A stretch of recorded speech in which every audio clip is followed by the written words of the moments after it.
We're joined now by Bob Cusack, editor-in-chief of The Hill, for some perspective on this and other stories. Bob, good morning. Good morning. As you heard the president say, it's going to court. Happily will win, I think. Will he, and how long does this play out? It's going to be tough. I mean, this is a huge separation of powers issue, and legal experts are a bit split on it. But at the same time, the fact that the president has been saying this has been an emergency for weeks and weeks and weeks, that's got to hurt his case. And also, I think it also depends, Congress is going to be moving a resolution of disapproval here. If that is going to be a very partisan vote. If that somehow passes, and it could pass the Senate, as it's definitely going to pass the House, that could actually hurt him in court because everybody is split over this issue. It's not an emergency, they'll say. That's what Democrats will say. His own words could hurt him in court. We heard them. They've been played a lot since yesterday. I didn't need to do this. I'd rather do it much faster. Yes. That's definitely going to be cited in the court. So I think this is a very risky situation for the president, but he was boxed in. And honestly, they should have been moving the wall when he was first elected because I had the House and the Senate and the White House. How much of a split does this cause within the GOP, do you think, Bob? I think significant. I mean, I think most of the Senate Republicans are going to back their president, but Marco Rubio has said this is a terrible idea, and this is going to be a tough vote because the vote in the Senate that's going to be happening in the coming weeks, you can't filibuster it. So if you have a handful of defections in the Senate with all the Democrats, or most of the Democrats, Joe Manchin maybe votes with the Republicans, then this will go to the president. He can veto it, but that would be embarrassing.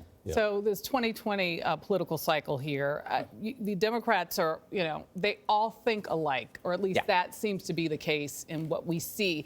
How will immigration play into, their speak?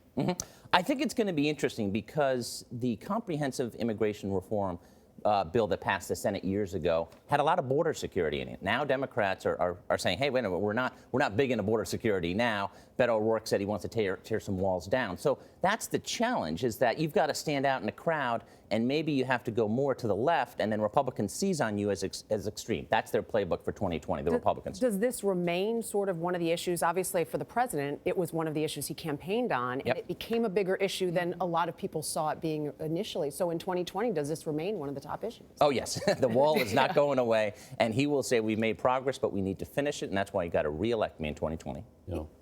Let's turn to U.S.-China trade relations, Bob. What can you tell us? We're getting closer to this March 1st deadline. Where are things? Well, I think that President Trump has hinted that he could push this deadline back. It's an artificial, self-imposed deadline. They're saying they're making progress. People on Wall Street watching this very closely. We talked to Republican senators. They are very nervous about these tariffs. So I think that it seems to be making progress, but you don't know what's spin and what's reality.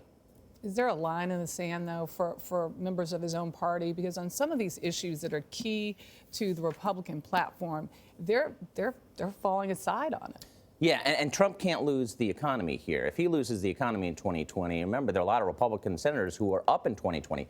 They're getting nervous. So there's incentive for Trump to strike a deal because he needs the economy to stay strong, without a doubt. We always talk about Trump's base. What about the rest of the Republican Party? I mean, we were just talking this morning that he has the rest of the Republican Party on his side. Is there anything? Is the wall the issue? Would China be the issue? Is there somewhere where maybe the rest of the party sort of goes astray? I think it depends on what happens to the rest of the Congress. I mean, is he going to strike any deals with Democrats on infrastructure or drug pricing? Can he win some of the independents that he won in 2016, but he's lost since the election? I think that's going to be the key. The way this Congress has started with the shutdown, I think it's highly unlikely we're going to get some big bipartisan deals coming. That was my question. What will we see in the bipartisan arena? With the backdrop of possible impeachment proceedings. All right, Bob Cusack, thanks so much for being with us this morning. Thank you.